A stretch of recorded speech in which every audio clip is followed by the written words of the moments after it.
Perkenalkan, kami dari kelompok 2 akan mempresentasikan tugas dari mata kuliah pengantar oceanografi yang terbagi dari beberapa bagian. Di antaranya, sejarah oceanografi, oceanografi perikanan, definisi oceanografi, peran oceanografi, fungsi oceanografi, pentingnya mempelajari oceanografi, dan penggolongan oceanografi. Tapi sebelumnya saya akan memperkenalkan anggota kelompok 2. Di antaranya ada saya, Mita Pratiwi, yang kedua ada Megawati, yang ketiga ada Novita Sari, yang keempat ada Hanuri Hasri, dan yang kelima ada Edward Gilbert Mangali. Selanjutnya kita akan masuk ke pembahasan pertama, yaitu sejarah oceanografi. Oceanografi berasal dari bahasa Yunani, yaitu oceanos yang berarti laut dan grapos yang berarti gambaran atau deskripsi. Juga disebut oceanologi atau ilmu kelautan, adalah cabang dari ilmu bumi yang mempelajari segala aspek dari samudra dan lautan. Secara sederhana, oceanografi dapat diartikan sebagai gambaran atau deskripsi tentang laut. Dalam bahasa lain yang lebih lengkap, oceanografi diartikan sebagai studi dan penjelajahan atau eksplorasi ilmiah mengenai laut dan segala fenomenanya. Manusia tertarik pada lautan dimulai pada awal zaman peradaban manusia. Saat pengetahuan tentang dunia dibatasi pada negara-negara di mana kapal-kapal laut datang, pulang, dan pergi. Pada waktu itu, bentuk dari sebuah peta sangat penting. Artinya, bahwa di mana peta akan semakin akurat ketika pelayaran menyeberangi lautan semakin lama, semakin jauh, dan sering dilakukan. Penelitian oceanografi di Indonesia pertama kali dimulai pada tahun 1904 ketika Koningsbenser mendirikan sebuah laboratorium perikanan di Jakarta. Pada tahun 1919, laboratorium ini diubah menjadi sebuah laboratorium biologi laut. Setelah ini mengalami beberapa kali perubahan. Nama dari akhirnya tahun 1970 berubah nama lagi menjadi Oceanologi Nasional. Yang kedua, oceanografi perikanan. Pengertian oceanografi perikanan adalah ilmu pengetahuan yang membahas mengenai gambaran tentang laut dan siklus kehidupan serta tingkah laku ikan sebagai bentuk adaptasi terhadap perubahan faktor-faktor di sekitar perairan. Yang dalam ilmu itu mencakup ruang lingkup faktor biologi, faktor kimia, dan faktor fisika. Oceanografi perikanan dapat secara luas didefinisikan sebagai studi tentang interaksi antara ikan laut dan lingkungannya di berbagai tahap sejarah kehidupan. Oceanografi perikanan bertujuan untuk memberikan pemahaman yang kuat tentang perilaku ikan, dinamika populasi, dan sejarah kehidupan dengan perspektif ekosistem.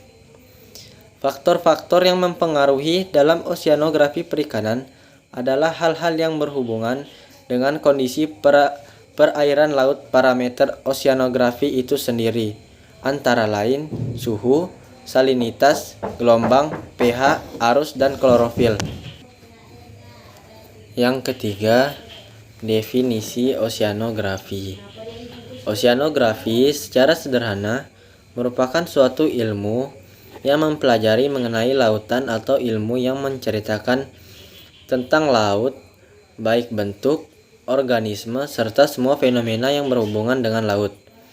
Secara umum, oceanografi adalah ilmu yang mempelajari fenomena fisis dan dinamis air laut yang dapat diaplikasikan ke bidang-bidang lainnya seperti rekayasa, lingkungan, perikanan, bencana laut, dan mitigasi atau pengelolaan dan pencegahan. Saat ini, oceanografi telah berkembang mencakup berbagai bidang keilmuan, serta memanfaatkan berbagai kemajuan teknologi dan perangkat modern, seperti penggunaan satelit, GPS, atau Global Positioning System, stasiun atau platform di laut, dan Ocean Buoys untuk melakukan penelitian seputar kelautan dan perikanan. Oceanografi dibagi menjadi beberapa cabang ilmu. Cabang-cabang ini menggambarkan fakta bahwa banyak oceanograf yang pertama kali dilatih ilmu matematika, kemudian fokus kepada penerapan ilmu dan kemampuan interdisipliner oceanografi mereka. Adapun peran dari oceanografi terbagi menjadi 6 bagian. Yang pertama, untuk memenuhi rasa keingintahuan dan pernyataan-pernyataan yang berhubungan dengan laut, di mana pada masa lampau ilmu pengetahuan belum semaju sekarang. Banyak hal pernyataan yang belum terungkap. Hal ini telah menimbulkan rasa ingin tahu pada manusia, terutama pada ilmuwan. Jadi oceanografi pun dikembangkan sebagai suatu pendekatan untuk memenuhi rasa ingin tahu tersebut. Yang kedua, berperan penting dalam memajukan ilmu pengetahuan, seperti mempelajari oceanografi untuk kemajuan ilmu pengetahuan di bidang kelautan telah banyak dilakukan dari dulu hingga sekarang. Namun, berbeda untuk memenuhi rasa ingin tahu. Mempelajari oceanografi untuk kemajuan ilmu pengetahuan dilakukan dengan cara-cara yang sistematis dan ilmiah berdasarkan hasil penelitian dan pengetahuan yang sebelumnya. Yang ketiga, berperan besar untuk pemanfaatan jenis-jenis sumber daya alam hayati laut, di mana dengan adanya ilmu oceanografi kita bisa mempelajari tentang sumber daya hayati laut, serta berbagai jenis ikan biota laut yang bisa dimanfaatkan sebagai sumber daya dan obat-obatan. Yang keempat, ilmu oceanografi juga berperan untuk menentukan batas-batas dan juga pertahanan negara. Jadi, oceanografi digunakan untuk menentukan batas-batas laut dan suatu negara di laut juga menentukan untuk tempat yang meletakkan armada pertahanan. Yang kelima, oceanografi juga berperan penting dalam pemanfaatan laut dan sarana berkomunikasi seperti peletakan kabel dalam laut. Oceanografi digunakan untuk menentukan tempat untuk memasang kabel, meletakkan posisi kabel yang tepat agar bisa kabel digunakan secara maksimal. Yang keenam atau yang terakhir, ilmu oceanografi juga berperan penting dalam aktivitas pertambangan dilakukan di lepas pantai. Sebagai contoh, pada kegiatan pertambangan minyak di lepas pantai, kita benar-benar harus memperhitungkan kekuatan gelombang yang menghempas pipa pemboran agar tidak terjadi kebocoran gelombang minyak dan di laut yang mengakibatkan pencemaran atau polusi. Adapun fungsi dari oceanografi yaitu oceanografi berfungsi sebagai untuk mengetahui keberadaan sumber daya laut, mengetahui potensinya, cara pengolahannya, serta cara mengelolanya, dan cara membudidayakan agar tidak cepat punah, memanfaatkan sumber daya non-hayati laut, serta dan lain-lain. Assalamualaikum warahmatullahi wabarakatuh. Perkenalkan, nama saya Megawati, NPM 2140101015. Di sini saya akan menjelaskan kenapa sih pentingnya kita mempelajari ilmu oceanografi dan apa sih manfaat yang kita dapat setelah kita mempelajari ilmu oceanografi. Yang pertama, membuka sarana komunikasi. Samudera merupakan tempat ideal untuk meletakkan sebuah kabel untuk sarana komunikasi.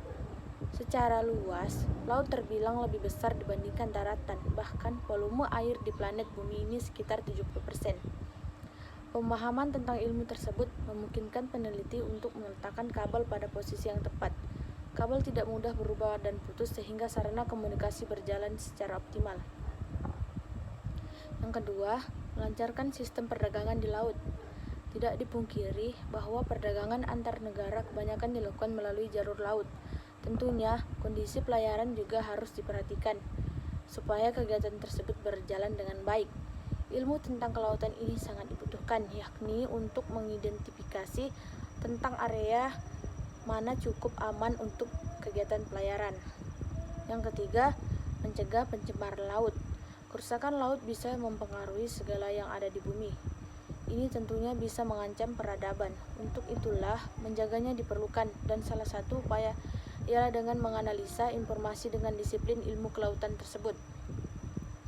Adapun yang keempat, mencegah dari bencana. Manfaat lainnya ialah memberikan peringatan bagi kehidupan di daratan.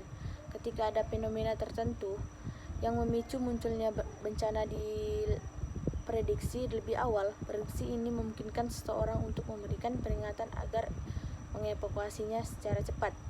Itulah kurang lebih informasi tentang oceanografi. Pemahaman sangat diperlukan, lantaran informasi yang diperoleh bisa meminimalkan berbagai kondisi akibat perubahan yang terjadi di lautan. Bagian-bagian oceanografi. Secara umum, oceanografi dapat dikelompokkan ke dalam 4 bidang ilmu utama, yaitu: yang pertama, oceanografi fisika.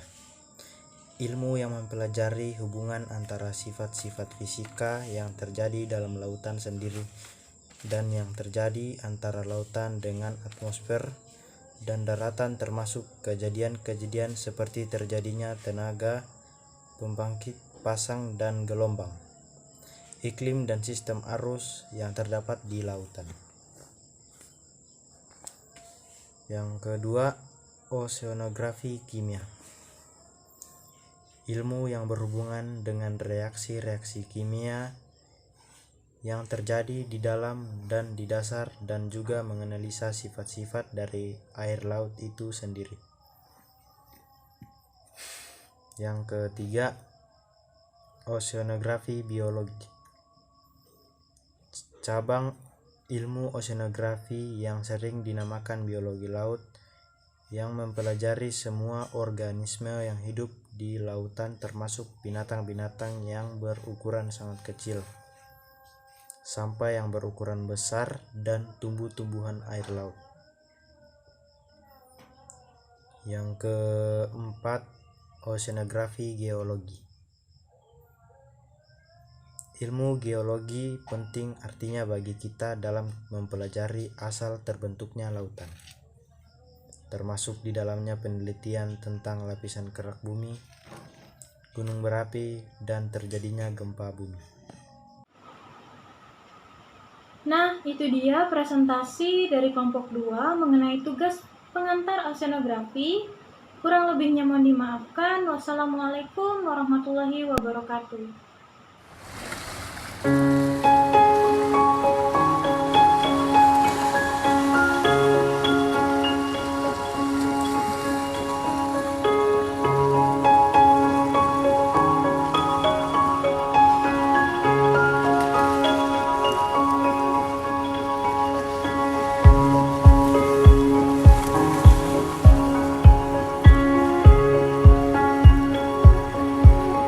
I want you to know that it's possible.